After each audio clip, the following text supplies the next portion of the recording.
Found. Welcome to Source Not Found, a show about the worst versions of your favorite things. Every other week, we talk about franchises, IPs, or fandoms solely through their sequels, spin-offs, and side projects. Basically, anything except for the source material. My name is Bo Woodall, and I am a oddly placed horny child in this movie. Jesus.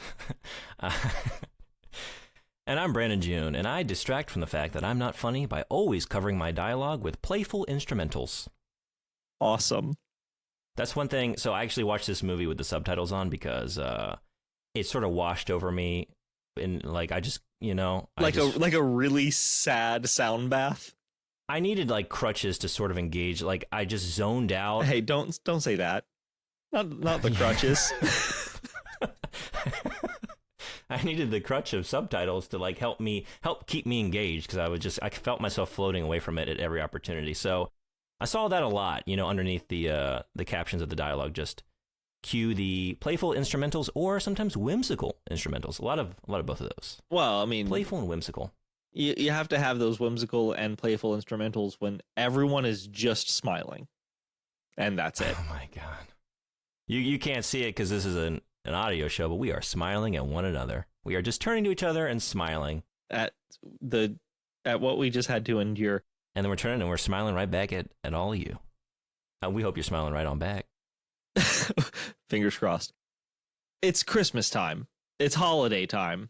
So we are talking about a holiday movie. Holiday movies, especially in the Hallmark Lifetime Netflix variety, especially like the rom-coms, the very procedurally like constructed films, are really... Is this a rom-com? I didn't see any rom nor com. No. I mean, the only com was the weirdly placed gay Middle Eastern men. Were they funny? Not really, but again, this is an example of nothing said on screen was funny, but cue the playful instrumentals. Sure. Oh, this is comic relief here. Yeah, we're whimsical now. We watched A Christmas Prince 3, The Royal Baby. The third film. Also no prince. Sorry. I don't There's no prince, right? He's a king. I guess you got the franchise going, but God damn it. He is not a prince anymore. He is King Richard, King Dick. Though actually he's not a dick. He seems pretty neutral. Everyone is neutral in this film. He's so fucking neutral. There's nothing. I wish he were a bit of a dick. Just something, It's the third movie in the Netflix trilogy of A Christmas Prince films. All of them were hits. This was a hit? Yeah, the whole trilogy was a hit. What does it mean to be a hit on Netflix? Just high streaming numbers. People are talking about it? I think it's just high streaming numbers. Yeah. Fuck, I don't know. Yeah, okay. I just mean, are like people talking about it around the water cooler? Yeah. Yeah. Could you believe who took that treaty? I mean, we'll talk about that. Yeah. The who done it out of nowhere. Brandon, what's your experience with these sort of like Christmas procedural movies? This. Oh, you sweet, sweet boy. Well, it's another. This is it. First and last time once again. Nope. Next year, bud. No? I'm going to throw you a real fun one.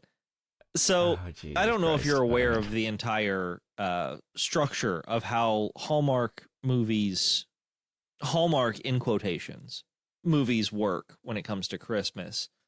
But that's what Netflix did with this trilogy, is they tried to make like Hallmark killers. Most of your Hallmark movies have, let's say, a down on her luck girl moving to a town that really loves Christmas, and she hates Christmas, but she meets a guy who kind of embodies Christmas. Maybe he's a lumberjack or a firefighter or the town sheriff. Just real like down home, like salt of the earth, yeah, blue collar type, right? Yeah, and she has to learn to love Christmas probably through a baking competition or in rebuilding a bed and breakfast and falling in love with him along the way. Got it.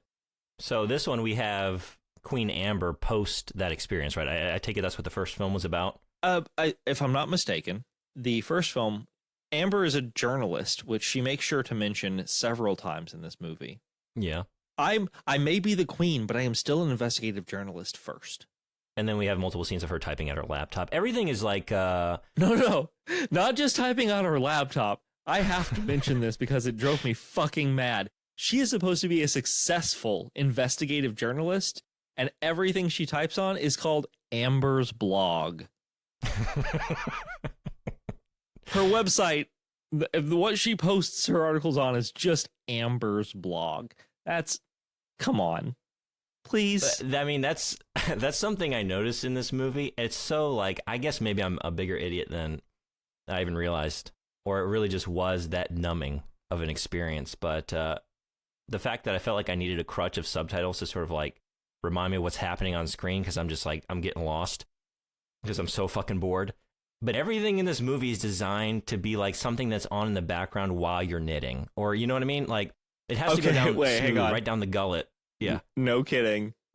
While we were watching this, Kaylin was crocheting the entire time.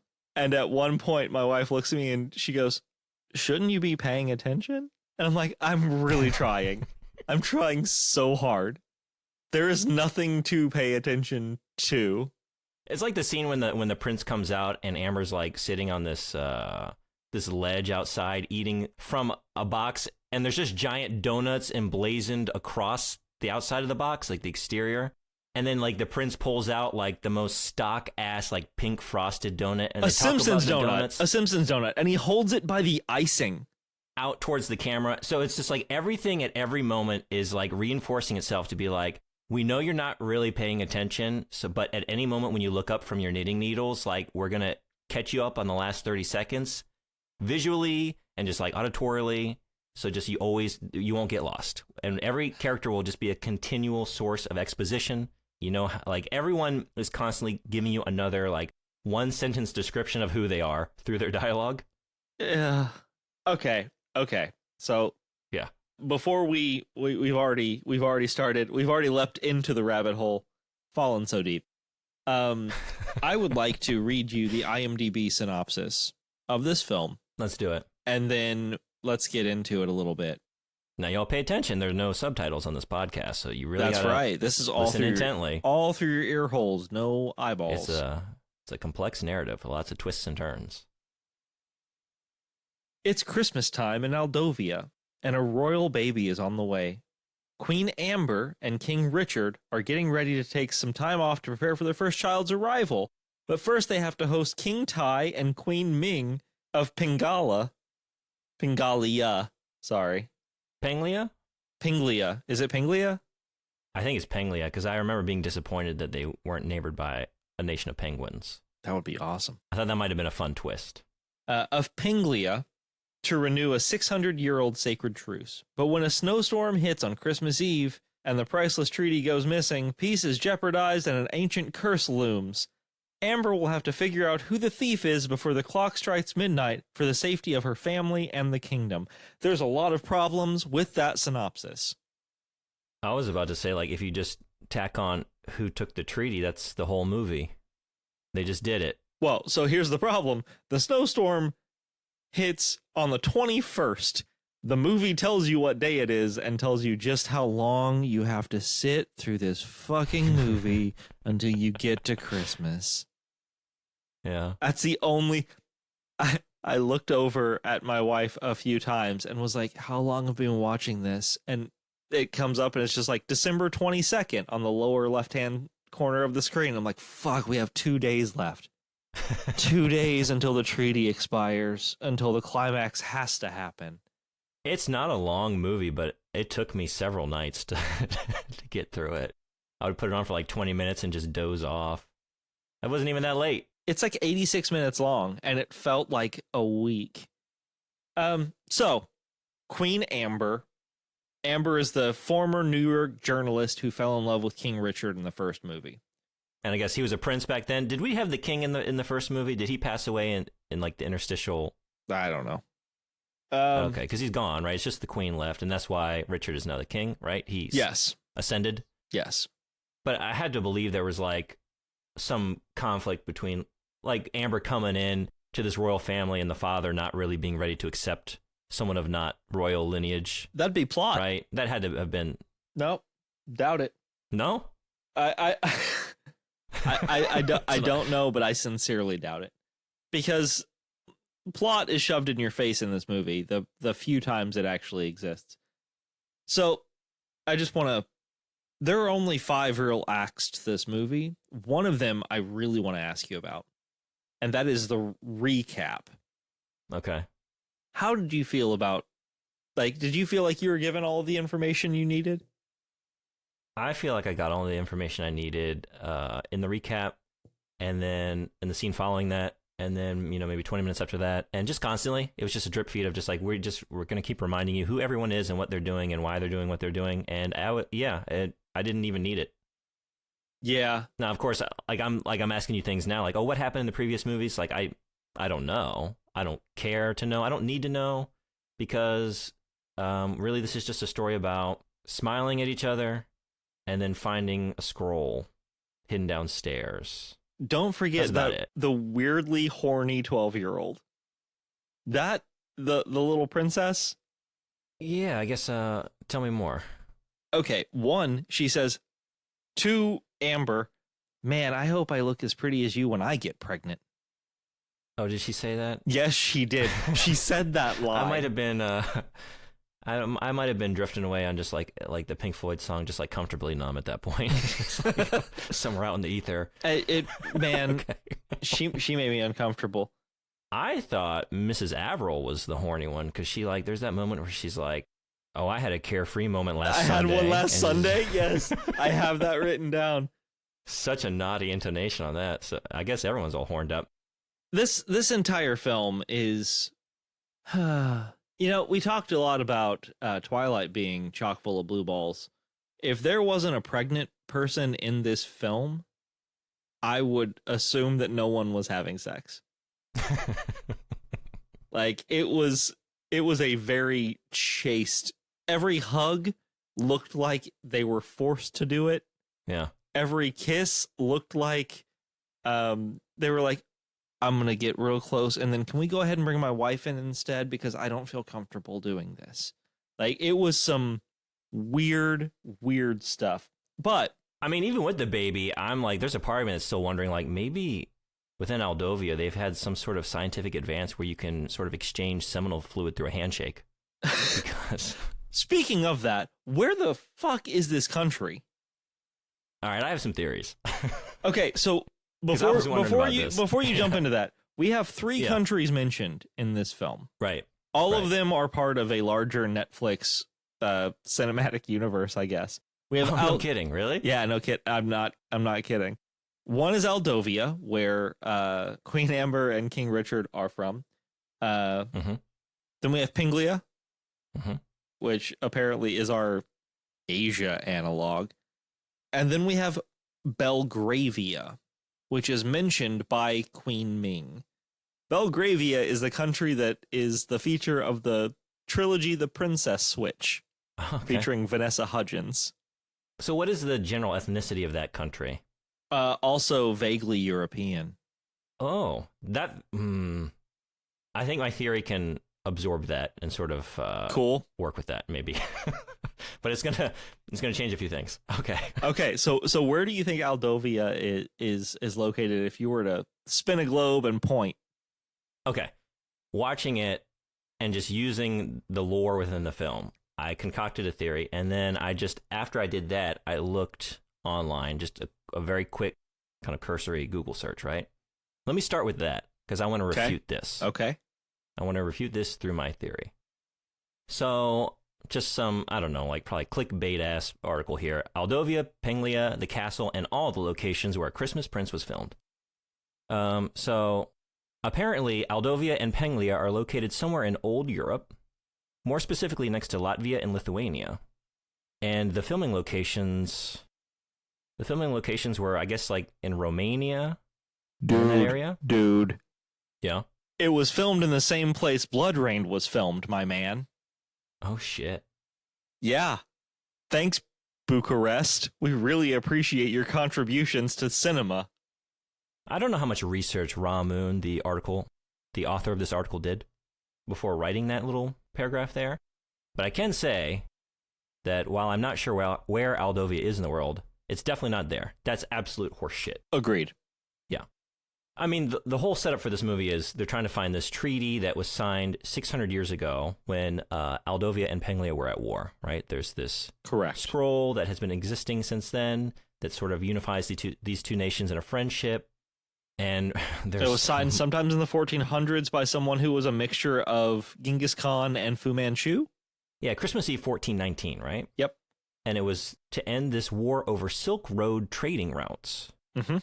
Which, talk about just like fighting over just the crumbs after the meal, because like the Silk Road only lasted till like, I say only, the Silk Road ended at like in 1453 basically, with like the rise of the Ottoman Empire. So we're just like right there at the end, like killing each other over another, 30 something years of making use of this thing.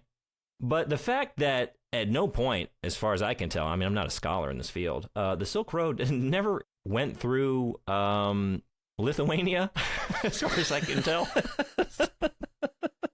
No, it did not. So that rules that shit out.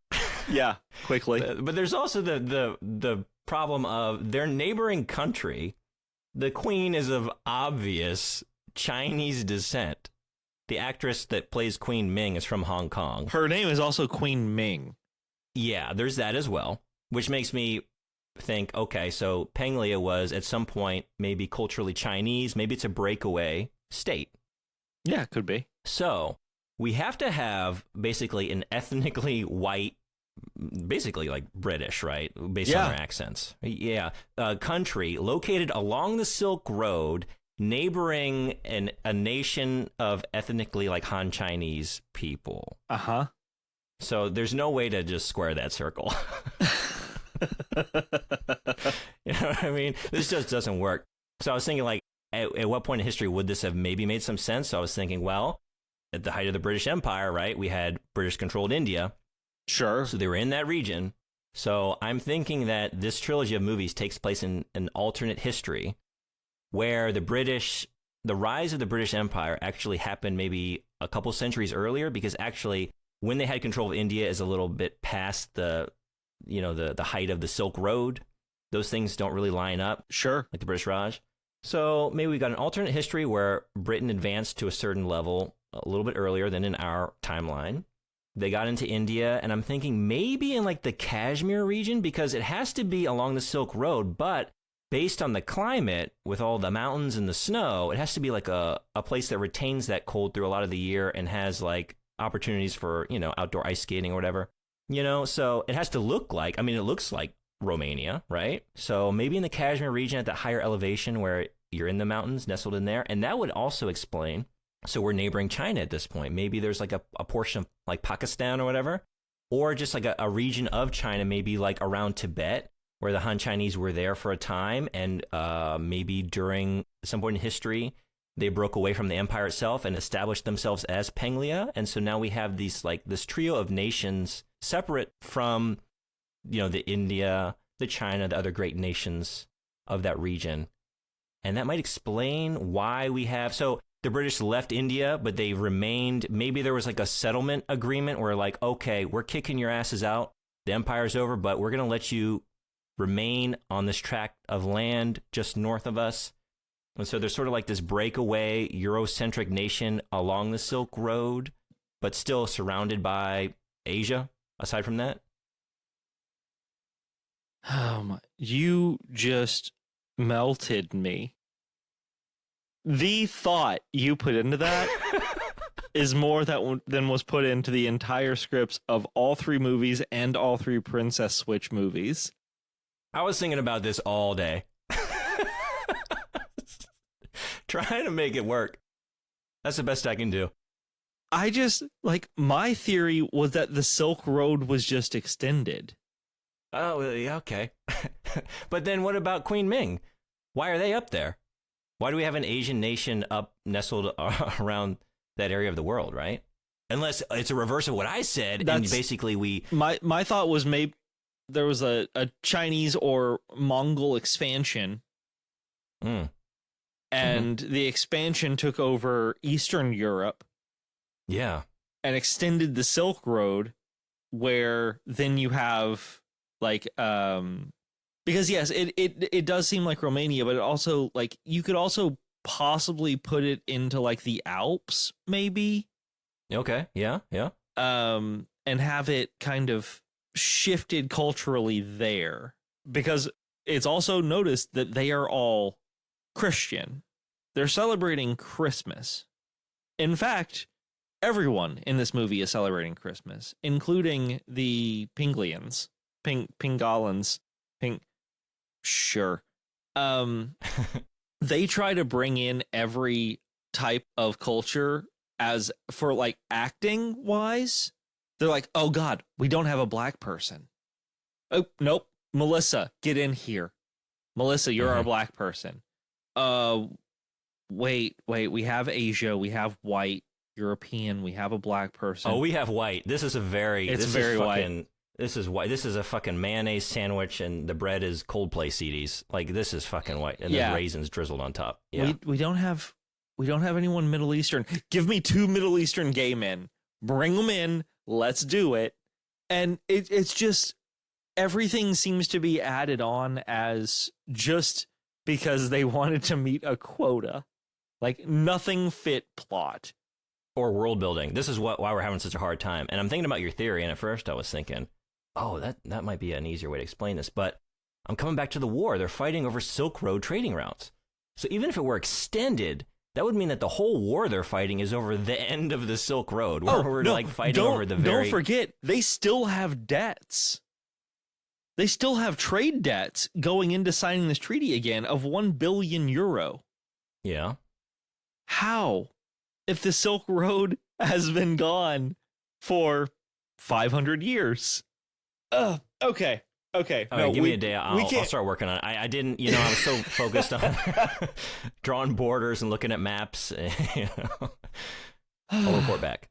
Okay, let's not. So I guess just to sum up, we don't know. we can't do no fucking clue. No one has a clue. We can't do this. So we have the recap. We have the treaty being introduced between these two people that we've been talking about. They come in to sign the treaty. The monarchs come in to sign the centennial signing of the treaty. Come to find out the treaty's been stolen. Mm-hmm. So before we jump into the nothing that is the next hour of movie, who did you think stole the treaty? Because I had 3 people in mind. All 3 were wrong. Spoilers. But I had 3 people in mind. I'm just going to prove myself to be an idiot because I don't have any like interesting or like well thought out picks. I was just like, this is what the movie's serving me. That's probably not it. They probably got a twist, but I don't care enough to really think through anything else. So Lynn was my first thought, the attendant to Queen Ming and King Tai. She was kind of shifty. She kind of would slink away at times. And she seemed, even though she's just this total like flat, like her performance is just a flat delivery. She's just an attendant with like no, you know what I mean, enthusiasm about anything. There's nothing there. So the fact that maybe she seemed a little pleased that there were obstructions to their trip and things getting carried out as usual. Like I thought, oh, maybe this is buying her time to get the scroll to like a safe location, or I don't know. And then like Simon was just fucking shifty as hell. Dude, Simon was my first choice. Because he's just that guy. He's just that guy in every movie. He's in the movie tries to tell you like, oh, he's an actual like potential love interest for, what is her name again? Is it Melissa? It's Melissa. Poor Melissa. Melissa. And I'm just looking at this guy like, who the fuck would be attracted to it? He reminds me of a toddler that's like always about to topple over. He's always just like swaying in and out of people's comfort zones, like a drunk toddler. I really think that's part of his process because he does that at the end of the film, he goes in to give King Richard like a hug of congratulations because the baby's born. And he does the same sort of weird drunken lurch into his arms fucking weird. And then backs away and leaves. I think it's just a weird acting thing that he does. It's not just his body though, it's his face. He's got like this slack jawed, like just like looking past everyone. Like it reminds me of friends I've had like when they're just, 20 beers deep and like, oh, you're not really processing. Blank vacant. Yeah. like, I'm trying to get you home out of here. Like, the bartender basically said, like, he's got to go. And I'm just, like, trying to get you down the street. And you're just not registering what I'm trying to tell you. I'm trying to get you in a cab or something. You know? It was like that. And, like, what is he offering? I don't know. I guess expensive rings to spoil the end. But, yeah, I didn't get it. But anyway, it was like, it was Lynn, it was Simon, and then, oh, no, it's Lynn and Simon. And part of me was like, it's got to be a twist at the end, but part of me was like, maybe it's just exactly what you think it is because it's that kind of movie. So I had two thoughts. One, I thought the baby camera that Richard put together was going to be our Deus Ex Machina. Oh, yeah. Because there's like a full 3 or 4 minute like little scene. And again, this movie is only 86 minutes long. Uh-huh. But they spend like 3 minutes on him walking around with that camera. I was like, oh, that's how they're going to catch the person who stole the treaty. That's actually pretty clever. No, they don't do that. They don't do anything. There's nothing to anything. That would actually take some, exploration of... She does mention at one point that they're reading the book about the possibility of... So, come to find out, if they don't get the treaty back and sign it by midnight on Christmas Eve, there is the chance that Queen Amber and King Richard's unborn child will be cursed. They introduce magic into this movie, and at one point, the Queen Mother or the King Mother actually says, and I quote, "Sorcery was discredited a long time ago." Are you... What? What? No, they introduce magic as a possibility of conflict in a movie that's intended to be based entirely in reality. Yeah, that's why when they bring up the idea of the dungeon being haunted, I'm like, ghosts now? Well, maybe. What? Sure. What the fuck do we know anymore? Sure, yeah. Anything's possible. I love that, and I don't love... Okay. They set up the stakes of, like, we got to find this treaty, and we have to have some sort of contrived reason to have a deadline on that because... Yep. Drama. And so the original idea is like, oh, if it's not signed by midnight on Christmas Eve, technically our states return to a state of war with one another. Yeah. And I'm just watching it like, well, that's easy enough to avoid. You have the monarchs of both kingdoms together in this one room. Sign a new treaty. Yeah. Or just, hey, let's maybe not do the whole war thing until we find the treaty. Like, we can postpone that. So it's like the movie recognizes that, and then they're just like, oh, but no, actually, maybe Amber's baby will be cursed by this force if they don't sign it. How about those stakes? They went to the curse after the horny little princess girl was like, yeah, you guys will go to war, but neither of you have a standing army. And I'm like, oh, she said it out loud. She said it out loud. But yeah, they hunt for the treaty, and the queen is sneaking through her own goddamn castle trying to find this thing, which it's her castle. Just say, get out of the room. I'm searching it for the treaty. You're the queen. Yeah. Did you think they would find any ghosts down there in the dungeon? Honestly, I wasn't sure. Yeah. Because, see, that's the thing with this movie. We just talked about it, but, like, there are a couple instances. Every once in a while, something happens, and it's like, oh, is it going to be that kind of movie? And no, it's like a one-off. It happens early on when Richard and Amber are, like, in their room alone. They're talking about, like, constructing the crib. Right. And Richard says, like, oh, this is going to be more difficult than differential calculus. And he pulls out the instruction manual for the crib, and it's like a 3-inch thick tome. It's war It's like a gag prop, and it's like, oh, are we going to do, like, some slapstick humor? Is it going to be like a... But no, it's just that one prop, that one scene. No. And at no other point do we flirt with... No. Does it happen again? Yeah, twice. The Families of the Palace book and the My Birth Plan book all are like the prop work in this movie is rough stuff. I guess it happens a couple. I just mean like we flirt with this idea of doing like some sort of gag humor like that, but then it's not that movie at all. At no other point is it anywhere close to that. No, not at all. Or just close to any humor whatsoever. There is one, I laughed once in this entire movie. And I don't know how intentional this was, but I thought it was actually pretty funny. It's pretty soon after Ming and Tai have arrived, I think. they're in the room basically looking at all the Christmas decorations, and like the camera, it cuts to a new scene, and like we're looking at the Christmas tree, we're panning over the Christmas tree, and on one side of the tree is King Ty, and he's basically groping this giant acorn ornament suspended on the like hanging from the tree, looking at it in wonder, and then he just like he steps away almost reluctantly, still like giving it the side eye, and remarks, "Beautiful. No one does Christmas like the Aldovians." Yeah. It's like, what? So I laughed out loud incredibly hard when the doctor got bird struck. No, yeah. I think I laughed at that. At that moment, I was just so dead because that's pretty deep into the movie, right? Yeah. Oh, it's the morphine drip 10 was minutes really from the hitting end. at that point. Yeah. Yeah. So but I think I might have chuckled. Yeah. For the listeners / those of you who watched it or have not watched it, the doctor is rushing to the castle to help deliver this baby, which they're royalty. They should probably have a medic on hand. You would think. In castle, you would think. Oh, but it's fine because Queen Ming is there and she used to volunteer at a maternity ward. Yeah. And she uses a fucking paint roller to help the cramps. Yeah, I have to assume like when she volunteered, she wasn't actually delivering the babies. Right? Assumedly not. She was getting usually the task for volunteers. Yeah. It's usually like, hey, can you like clean up these sheets or something for us, or like, you know what I mean? So the doctor is driving through these snowy mountain passes, answering her phone as she's driving in these horribly dangerous conditions. And then she hangs up the call, focuses on the road, and then her car gets hit by the biggest fucking bird ever and knocks her into a snowdrift.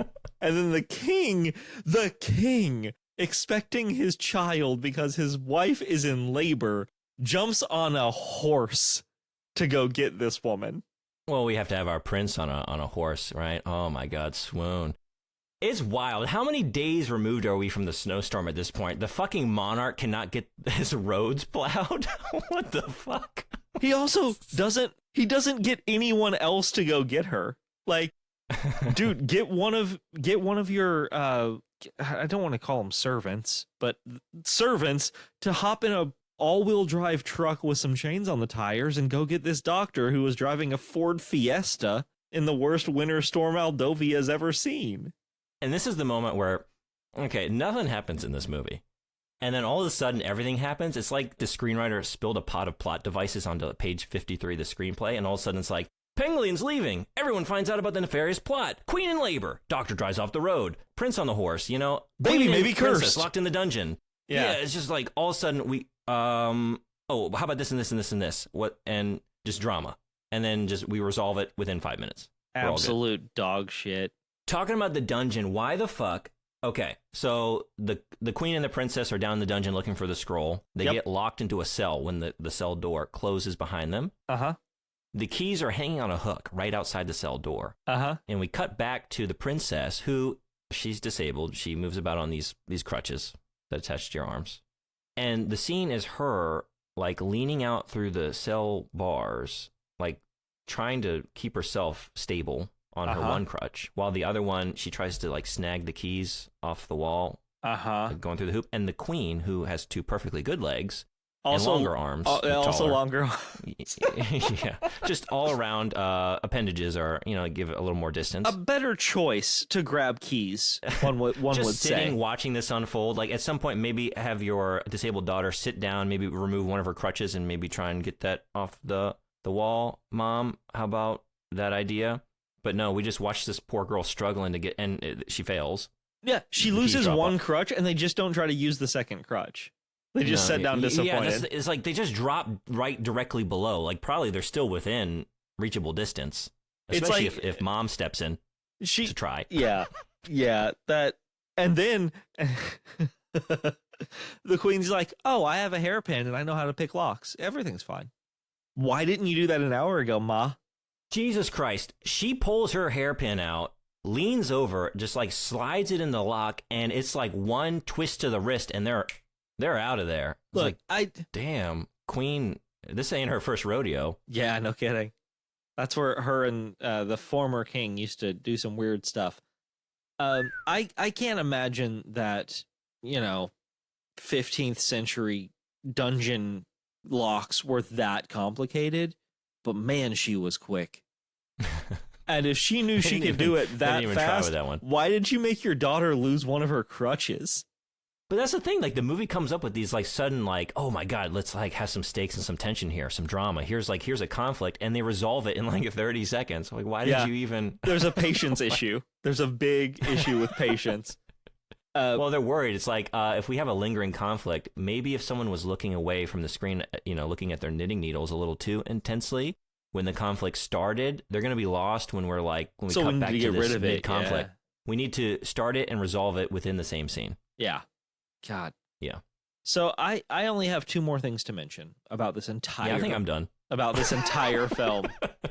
Okay. One thing, the Queen Mother. Yeah. Alice Krega. Do you know what she has been in?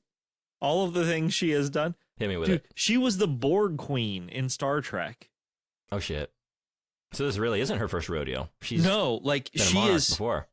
She is a well-known actress. She was the main antagonist in a live-action Disney film, The Sorcerer's Apprentice, with Nicolas Cage. Missed that one. That's fine. I plan on continuing to miss it. That's a good move. But I mean, like, she is the only actress in this film that is incredibly well known. Like, Rose McIver's done iZombie, and she's in Ghosts now, and she's actually a very, very enjoyable actress to watch. But man, this was some rough shit. The only other thing I have to say, they have the baby. They have their royal baby by the end of the film. The baby is at least 5 to 6 days premature, and the baby comes out 6 months fucking old. That is an old ass baby. That is an old ass baby on that screen. I want to just I'll like validate what you're saying, but I don't know babies. Sure, yeah. I'm not kidding. We finished the film. I went on IMDb to pull up some reviews for the podcast to see if I could find some fun ones. The first review I saw was a 5 out of 10 star review, and the title was just, "That is an old baby."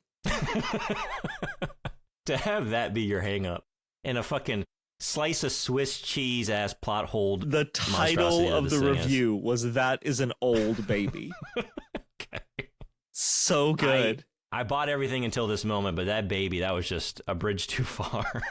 Honestly, the baby did throw me a little bit, man. Like, that is a full 6-month-old child.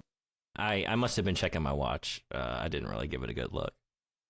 I guess I'm looking at my notes here. Okay, just 2 random observations. 1, Andy and Sahil. They're interior designers, right? Design management, yes, from my understanding. Design management, because they had the most basic ass observations about the decorations. At one point, they're saying, like, they're like remarking on the decorations and the interior design. It should be more design. Royal blue, I think is what it could use a little more red. I think a little more blue, royal blue. Fucking kindergarten ass ideas about color. Yep. Red and blue, like not even like, specific shades of those 2 hues. Cerulean and like crimson. Fucking anything. Red and blue.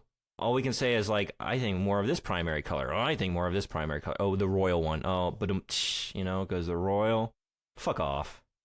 I don't know how you guys are supporting, but they have a multi-million-dollar deal going, so I guess people are clamoring for point to something in the color wheel and tell me what we need more of. The baby shower was something.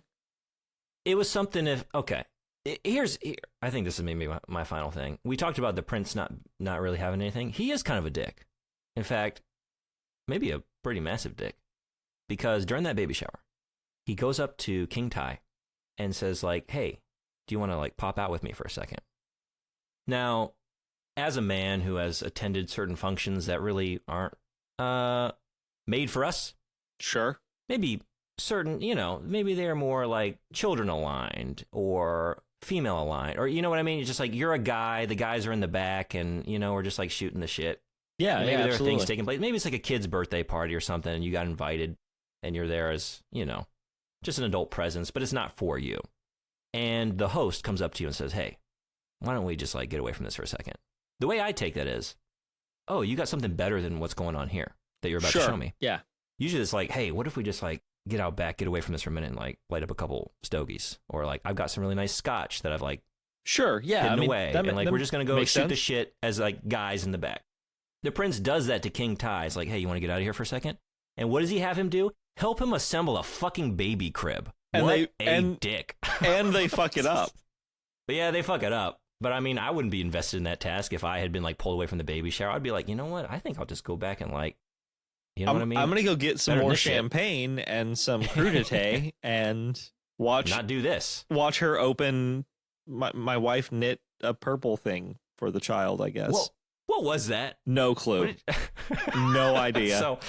So Ming gives a gift to Amber for the baby shower, but like at first it really threw me because like she wasn't planning on staying for that baby shower and she's got a gift prepared. But then she explains that like I made this today. Like, okay, it's something that she was able to make on the premises. And she gives her like this box with a blue knitted thing. I was like, is that a face mask or what the fuck is that? It was a single mitten. I honestly don't know. It was a mitten? No, I don't know what it was. It's just like I really don't. Some nondescript no little idea. Bit of cloth, maybe a bib. I don't fucking know. They don't tell you, and they don't tell you. They tell you a lot in this movie over and over again about the exposition and what's happening in the film, but they really don't give you much about depth. They're not expecting anyone to question it. No.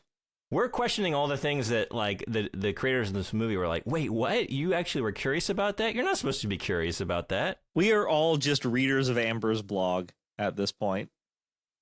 Okay, let's get away from this. Let's get away from this. I know that this is, dear listeners, this is probably the briefest discussion we've had about a topic we've wanted to cover, but there's not much to say. There's not much to say. Did we ever say who actually took the treaty? Oh, no, it was Beardo. We can't blue ball our listeners. Yeah, sorry guys. We've been doing that a lot lately. Yeah, Mr. Little. The guy who stole the treaty was the guy with the beard. Yeah, the random attendant who I never would have pegged him for. He was like this devoted attendant to the queen. Yeah, he seemed the most polite and devoted of all of them. So there's this long-standing blood commitment he had. He's from this line that was betrayed hundreds of years ago. The family of Devon. Yeah, it was a bad. It should have just been Simon and Lynn. Yeah, this is just like, oh, you thought it was. Yeah, we put the pieces in place, like the red herrings, to make you think it's these two, but it's actually this guy. And you're thinking as a viewer, well, were there any hints or like, could I have like figured? No. There's no review of like, oh, here are all the scenes where like it would have worked out for Mr. Little as opposed to these two. There's nothing to review because there were no pieces put in place. It's just like, we knew we couldn't make it exactly who you think it is, so it's this random guy, and it is what it is. Cut to credits. So fucking stupid. Yeah. So not gonna source any of those. You alluded to the idea of maybe torturing me next year. I'm gonna figure out a way over the next year to prevent that from happening. Cool. Well, I wasn't gonna do this. I wasn't gonna do these again. I was gonna find one of the ones that have like a baking contest. Yeah, I maintain my previous statement. Got it. Working on ways to disrupt that plan. Okay, because this sucked. Yeah, no, it was not fun for me. The only part that I really enjoyed was watching that bird hit that car and the doctor losing her fucking mind. It was very funny to me. I mean, the idea is like, this is the target demographic is women, and you have to believe like these are made for them to kind of like swoon over the prince, right? He's not swoon worthy. What? But maybe he was in like the previous. Like this is like the third one, right? This is like where just sort of. This is like a heartfelt like ode to like. Remember when this guy used to swoon over, and I watch him in his like family element. Man, I can't imagine him ever really being swoon worthy. I mean, he was. There's nothing. He was kind of movie, handsome. Yeah. He's kind of handsome, but he had really bad hair, and he had no personality. Yeah, I don't know. The only swoon thing I saw was someday I want someone to look at me like King Tai looks at that acorn. Because fuck me. He was sneaking in there after dark. And yeah, he was. Going to town. He's coming back to that acorn. It's just a big... It's just a big fucking acorn on the tree. Every time I think about that, I laugh. You Aldovians have really outdone yourself this time. Slightly oversized acorn. Yeah, every time I come to Aldovia, I love to touch the acorns. You guys have the best acorns. Fuck me. All right, maybe I had a better time with this than I thought. I just keep thinking about the title of a legitimate journalist having a website called Amber's Blog with the little crown over Amber. Oh, Jesus. Anderson Cooper's thoughts this morning. No, it'd be Andy's Blog is what it would be. Andy's Blog.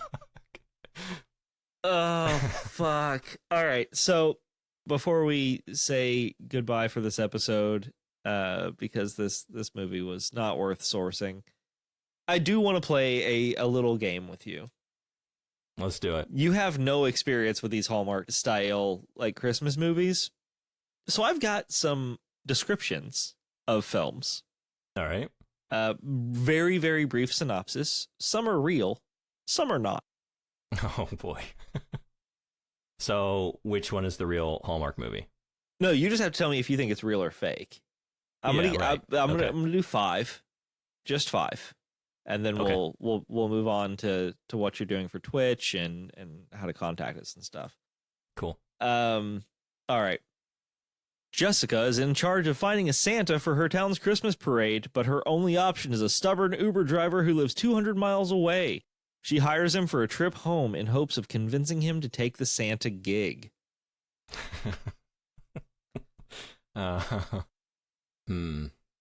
This denotes a certain level of investment in Christmas already. I mean, it's obviously just tied to her occupation, but I'm going to say that since she's already, like, these movies are about finding Christmas, right? I'm going to say that's fake. That is a real movie. It's called Finding Santa, starring Jodie Sweetin from Full House. Okay. I'm probably going to, I don't think I'm going to do so well with this one. Ashley is a marriage counselor who is unlucky in love.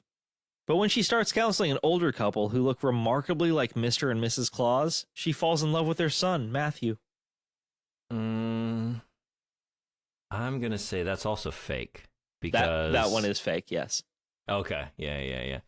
I guess my conception of these movies is like the main protagonist, she has to leave her element to a certain degree, like leave town, go to like a, you know what I mean? She's got to leave the big city and go. Yeah, so, okay. All right. A former hotel maid becomes a governess for a young girl, only to find that the girl is actually a princess with a very handsome father. I'm going to say that's real. It is real. That is the plot of Crown for Christmas, starring Danica McKellar. Sure. From Wonder Years? Yeah.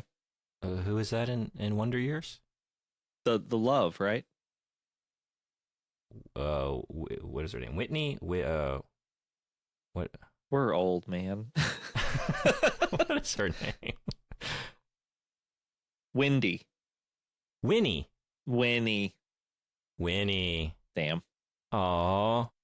I'm just remembering I had a crush on Winnie as a kid. Well, if you were a prince, then yeah, you could make that work. All right, just gotta, I'm on it. Catherine, a high-powered attorney, finds herself in a moral conundrum where she must represent a large corporation that's threatening to build on the land a small town uses for its annual Christmas fair. Oh, this just has real all over it. We got the attorney, we got the conflict over, and then what? The love interest, like he's defending the land, and she learns the magic of Christmas through his resistance. Actually, fake. Oh, fuck me. All right, last one. That was good though. That's a tricky one. The North Pole is running out of magic energy, so an elf named Clementine must travel to a small town to convince its citizens to uncancel their Christmas tree lighting ceremony. That seems way too high concept. I'm going to say that's fake. That is real. It's the plot of North Pole starring Tiffany Amber Thiessen. Okay. Well, what was my score? I didn't even bad. I think it was I think it was 1 or 2 out of 5. All right. Well, not bad for a scrub like me, just a newbie like me. You know what I mean? Oh, Christ. Oh, man. Merry Christmas. Yeah, no everybody. Kidding. Happy holidays. I'm very excited for our next episode, though. Yeah. So let's get into that. Yeah, next episode, we're going to be talking about the things that we sourced this year. Things that brought us joy that we think may bring you, our listeners, joy. Mm-hmm. Can't wait. Just a nice, positive conversation about our favorite things this year. Yeah. A capstone to a couple months of, really, like, when you run through the balance of things we've done, it's pretty. I mean, we've had the Mortal Kombat movie, which is great. So good. Castlevania 64, stellar, That's it, bud. No, I mean, we had Dream Warriors. That was great. Yeah. We had a lot to like there. We had the NES Nightmare on Elm Street game, which was a lot of fun. And then, we had our, Mortal Kombat Mythology Sub-Zero, just dog shit. And then Blood Rain, those are the dredges. And then in between, I mean, like, the Mortal Kombat novel is not good, but it was fun talking about that. Yeah. But we've really just had a blast just doing this. Yeah.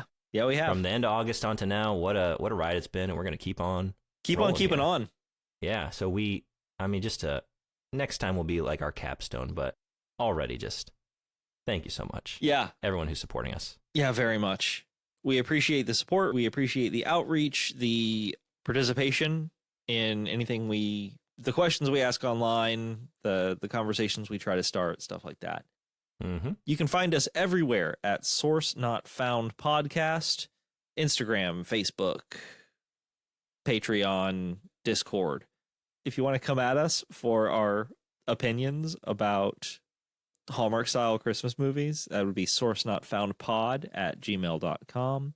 And speaking of Patreon, going back a little bit, our shout-out tier is still being held down by Susie Daggs and Jacob Spindell. Friendship. And coming up in January/February, we're going to start doing Patreon exclusive content, episodes, maybe a newsletter, just kind of reaching out and giving some special stuff to the people that support us. Brando, what's going on for December, bud? I know you're doing that good Twitch streaming. Yeah, right now we're just wherever the wind blows me, wherever the wind takes me. I did a lot of like thematic... Aldovia. Maybe, given enough time. Do we have any tie-in games with this one? Yeah, I've done a lot of like thematic stuff. I did like Hot Core Summer, the Armored Core series, just for like several months, all summer long. I did Spooky Season. We did November. So December is just, cleanup, finishing some games that I didn't finish, and doing whatever strikes my fancy. So come on by and see what's next. Lejunebug, LEJUNEBUG. Link down in the show description. But yeah, thank you so much for listening. Please reach out and contact us with thoughts, questions, IPs you want us to cover next year, things you think we should source in the future. And until then, don't forget to check your toilets for Freddy Krueger and... Oh, he's getting after them acorns. Keep him out the way. No, Freddy, not my acorns.